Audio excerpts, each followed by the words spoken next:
Hello and welcome to my next session, continuity on event planning. Okay, so continuing from where we left, we come to event branding. This again would fall in, a few of it would fall in the pre-event stage, in the pre-production stage, where you're planning all the branding that you have promised to give to the client.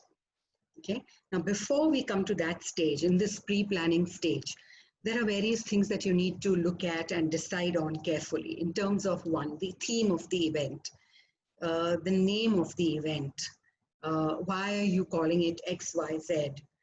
Does it relate with the objective of what the client wants? Does it match with your creative planning and thinking? The theme always, clients normally like that you use their house colors, use their mission, their vision in your thinking process and add it to their objectives. Clients like to see their colors, their house colors, and that helps them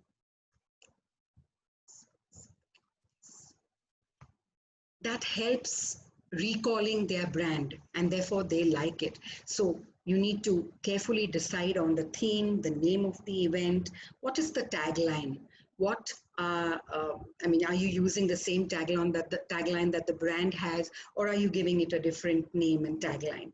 Are you making a different logo? Sometimes events call for, when it's a long-term association with the brand and the event, people like that you create another logo for the event. A simple example was the Standard Chartered Mumbai Marathon and the marathon. So Standard Chartered had their own logo, but they took in a little bit of elements from their logo, their colors, etc., and made the marathon logo with a guy running. It's creative work here, and all well thought of and planned, and the creative people know best how to align this whole thing together, the logo bit and the tagline, everything. They should be memorable and enhance the brand image. Logos don't keep changing often. Once one has a logo, the logo remains. In fact, you start identifying, it's so simple, like for example, the Nike, the tick that you see. I mean, from far, if you see a nick, you can tell that's a Nike store. Such examples. So they remain in the mind of the people. It's good public recall. And therefore, that's how it enhances the brand image.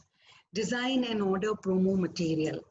What do you want? Where are the branding going to be? What is the material you're going to use? Are you going to have flex banners, or are you going to have cloth banners, or are you going to have LED screens there, or plasma panels? Depends on what you are. So the whole planning on the entire event branding needs to be given as a deliverable to the sponsor client, giving them a clear understanding. This is what it's going to be. There are going to be so many standees. There is going to be so many banners.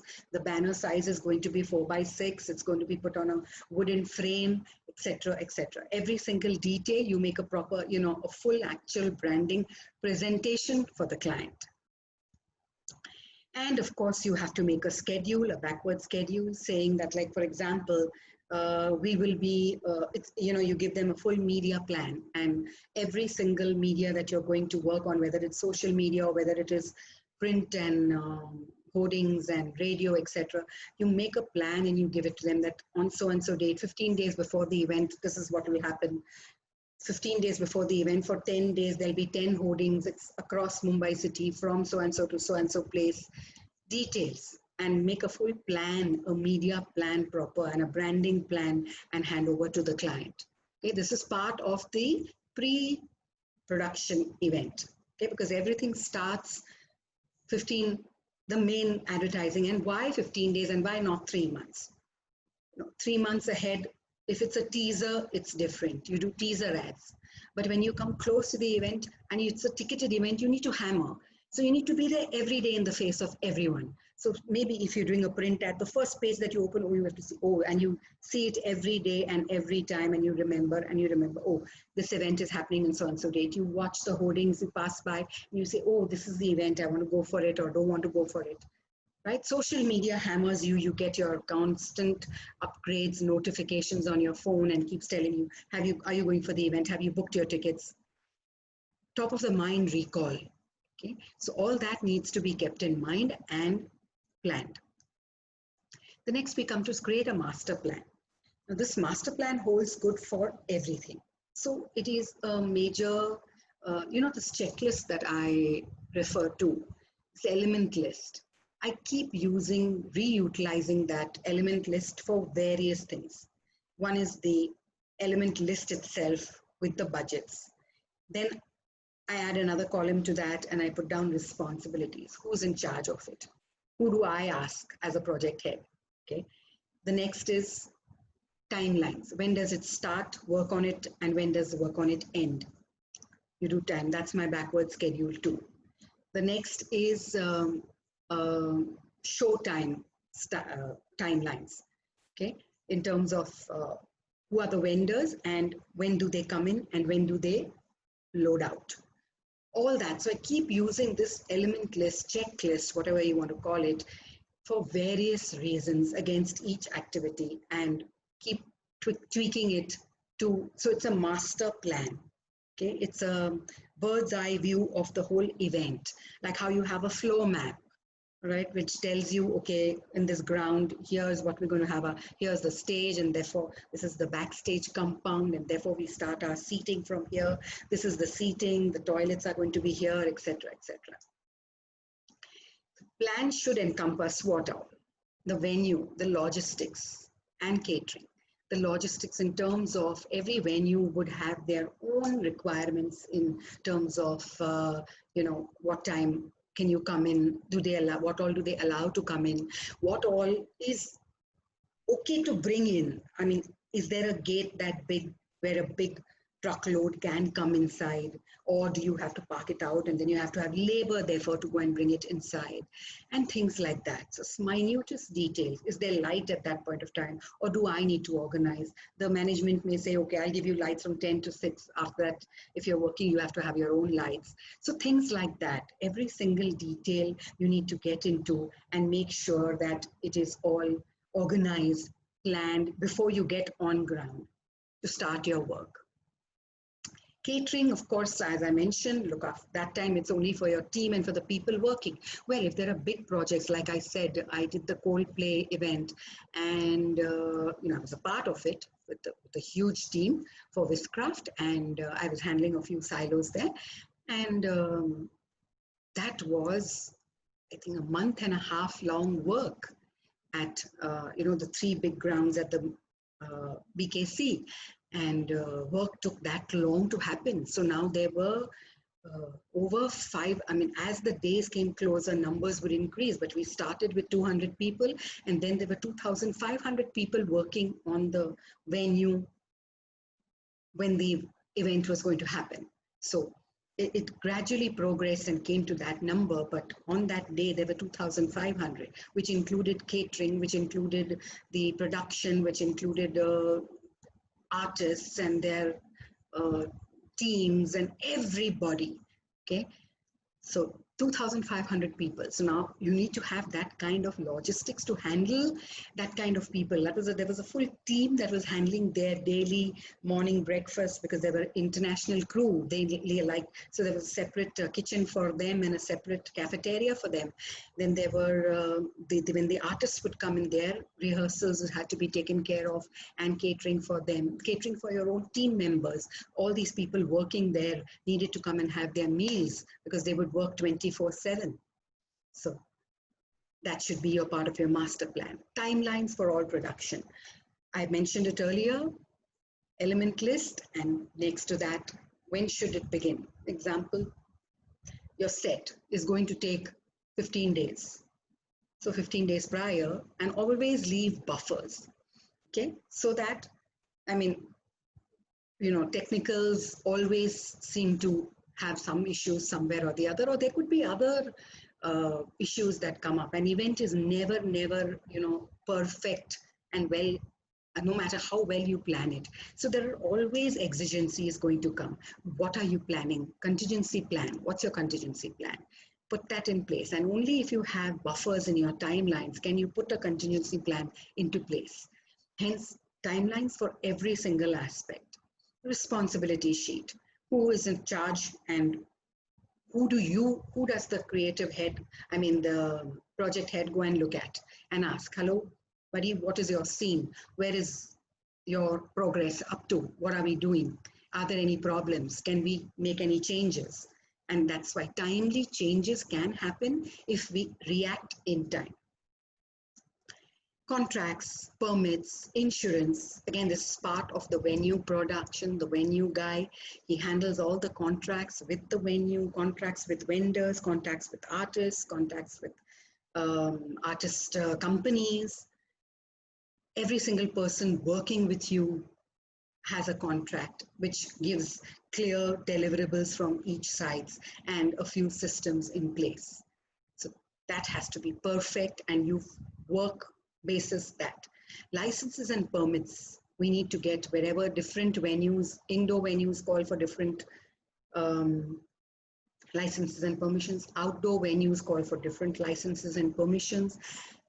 Depending on what your event is and where your event is, different kinds of licenses and permissions are called for. There was a time, I think, when we had about 19 permissions and licenses, but now I think we've concised, they've come down to about 13 to 14 licenses that need to be procured from various different places. We're working with the government towards making it a single window permit, where we get all the permissions in one window, from one window and from one property. But it's going to take a while yet, but it's in progress. But there are these specialized permission and license agents who go and do all that you want. They get you all the permissions and licenses. Basis, again, the brief that you give them in terms of what is your event about. Do you have foreign artists? Then there's a special license for that. Are you going to use music from all the companies, whether it's going to be, so do you have your PPL? Do you have your IPRS? He will decide basis the number of people and go and get the permissions for you accordingly. Okay, are you having an event on a beach? Then there's a special permission that you need because you're having it on a beach. Are you having it close to coastal line? So you need to have a separate permission. Are you going to have it close to an airport? Then there's another separate permission for it. Like that, there are various permissions and licenses to be procured for every event, every different kind of event. Agents know it all. You've got to give them the detail of the number of people, where, date, an invite if possible, or a ticket if possible, and your PAN card and your details and your letterheads, so that he takes permission for you. And you have to give him a good, decent time, at least 15-20 days, a month, ideally, to be very large events when there are many hurdles and many issues. You should take a good 1 month. Otherwise, good 15-day window is good enough. The agents are very pro these days, and they manage to get the permissions for you. You must ensure your event, especially the large ones, outdoor ones, because today's times you never know when it's going to pour, when something goes down. Sometimes suddenly winds occur and your whole set can be down. So you need to ensure everything is insured. And it's simple. Again, there is an agent that does it. And I think it is about 1% or 2% of your production cost that is the amount that you need to pay to insure your event. But it is a must in today's times. Every event needs to be insured. Artists and celebrities.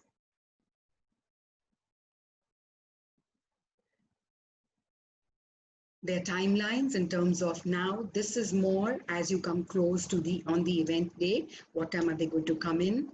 What are their rehearsal timings? Many artists will come in there are many artists performing together. You need to have them come in sequence so that all of them are not there and getting heated up in their vanity vans and getting, you know, artists are artists. You need to treat them the way they are.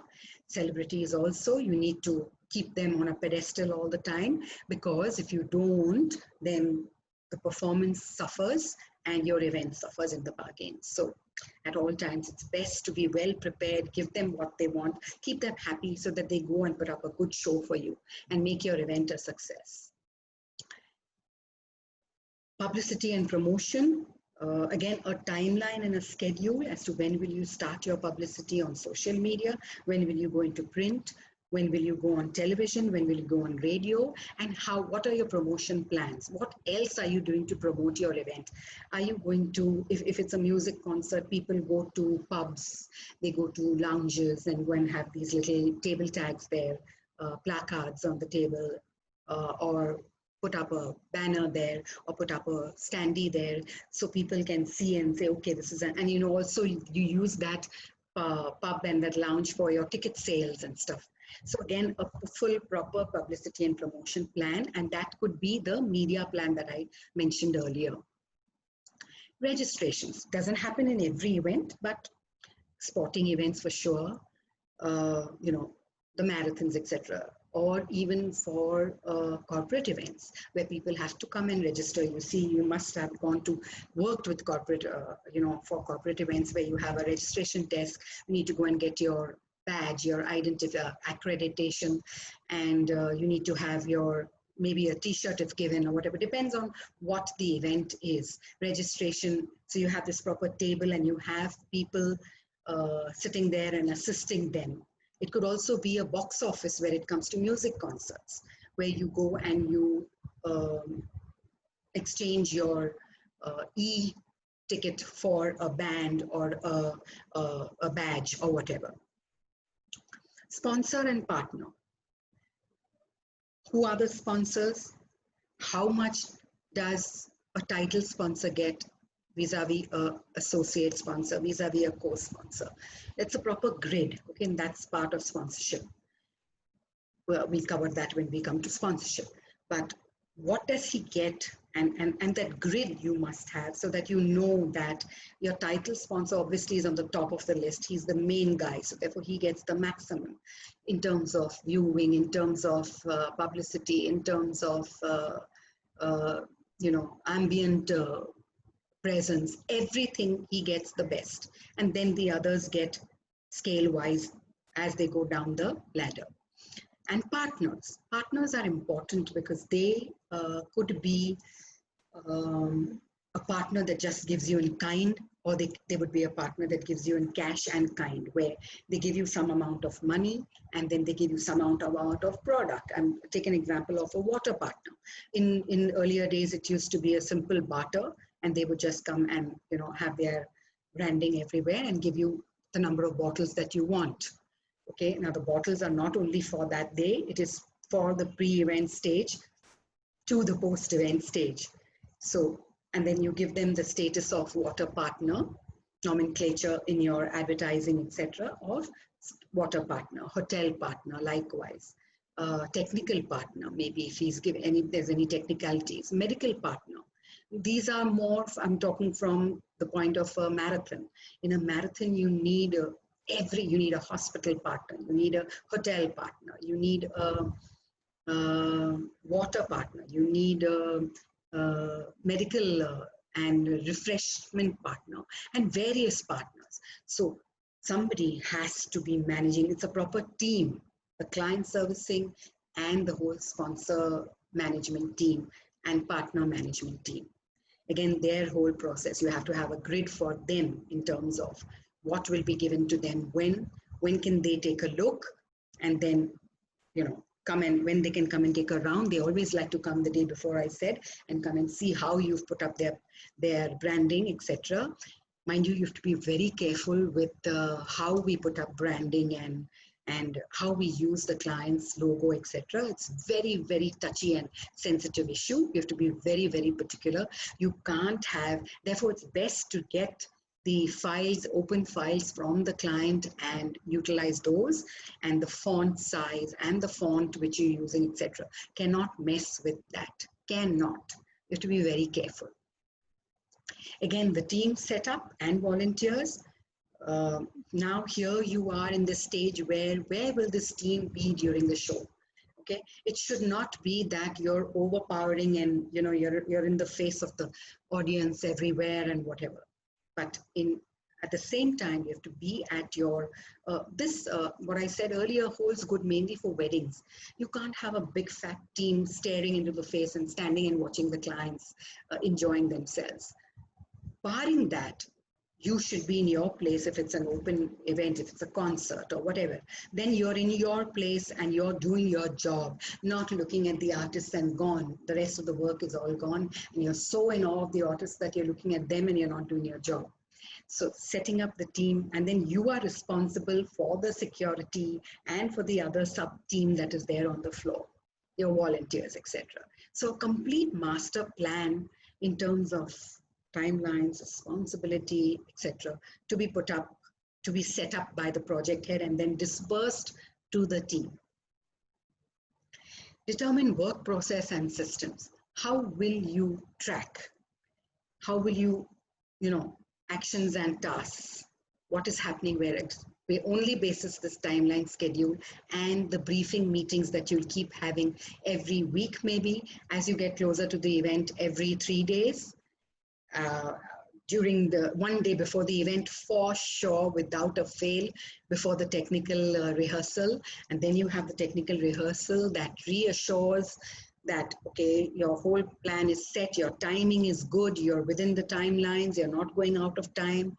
Otherwise, you can take a call and decide maybe this, especially mainly for award ceremonies where the acts, etc., go beyond timelines and you don't have that much time on the ground to do that because you've got to give up the venue at a particular time.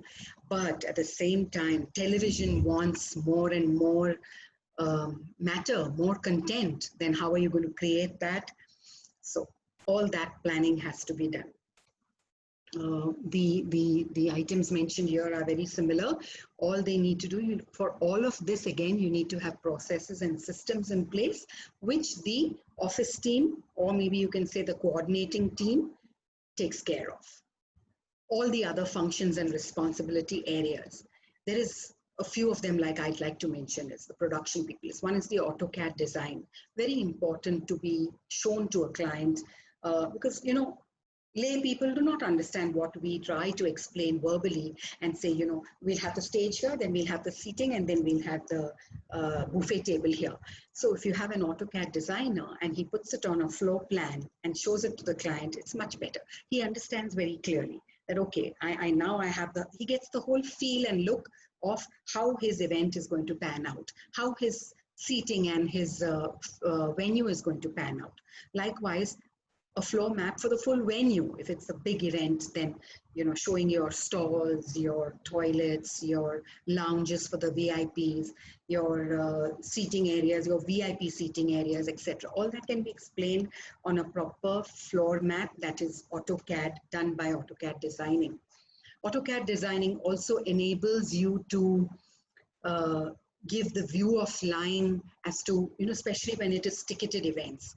It is important that you understand that if your stage is of an X size, then your seating cannot go way beyond to the sides. It has to be closer to the line of view so that somebody can view from left of stage, right of stage. Somebody gets a proper view, especially when it's a ticketed event. You can't have people paying so much of money sitting in the front rows, but then they have a very diagonal view. So an AutoCAD design helps you to enable and plan and plot your staging and your sizing and your measuring accurately. Checklists I have always done with you, and now the show run. The show run is another very important element in terms of it runs with the event flow we spoke of earlier. Your event flow, I told you, it keeps growing over a period of time. It keeps improvising. And as you get close to the event, you come to the minute-to-minute show run. Now, again, if it is not a televised event and if it is a regular event, it is still all right. But if it is a televised event, it has to have its proper time-to-time, minute-to-minute show run, and you got to meet with it. you've got to adhere and make sure that the show run happens as put down in that event flow and given out to all the whole team.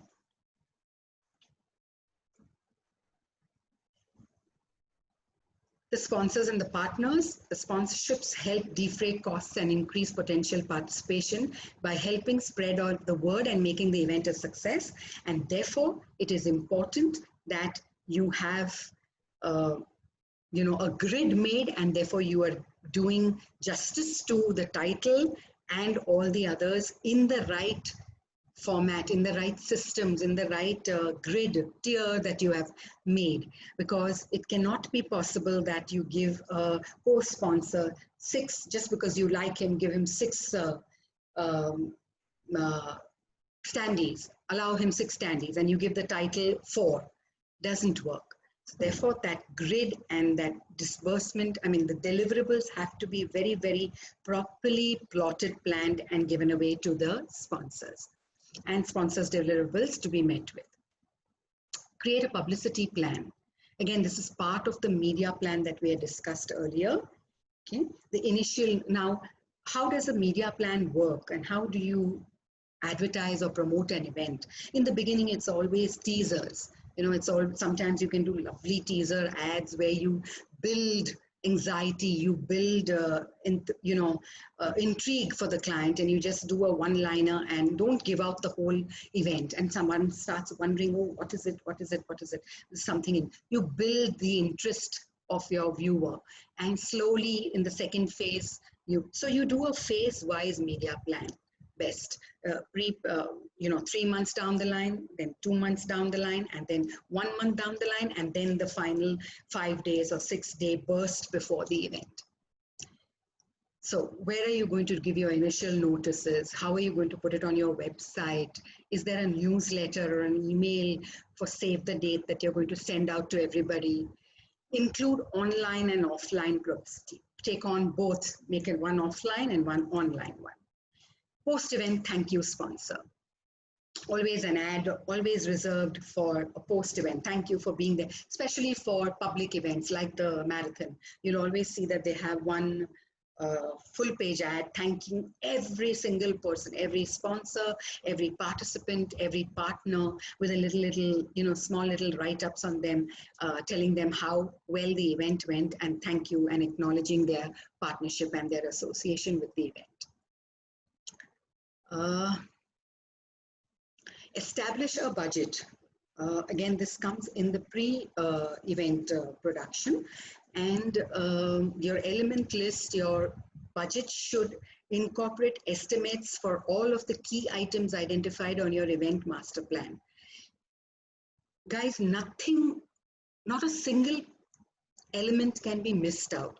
Even if it is, I was taught that we should also put in office overheads, because, and of course, that is a practice that organizations do, and it's not just one event that you do in a month. So therefore, it's not that, you put your entire office overheads on one, but then the accounts department has made a kind of a pattern, a system where every event, so if there are 5 events, the amount on electricity and office rent and every overheads, etc., is amortized between those 5 or 7 events, and therefore per event you can put in a 25,000 or a 50,000, or whatever the amount that your accounts department gives you.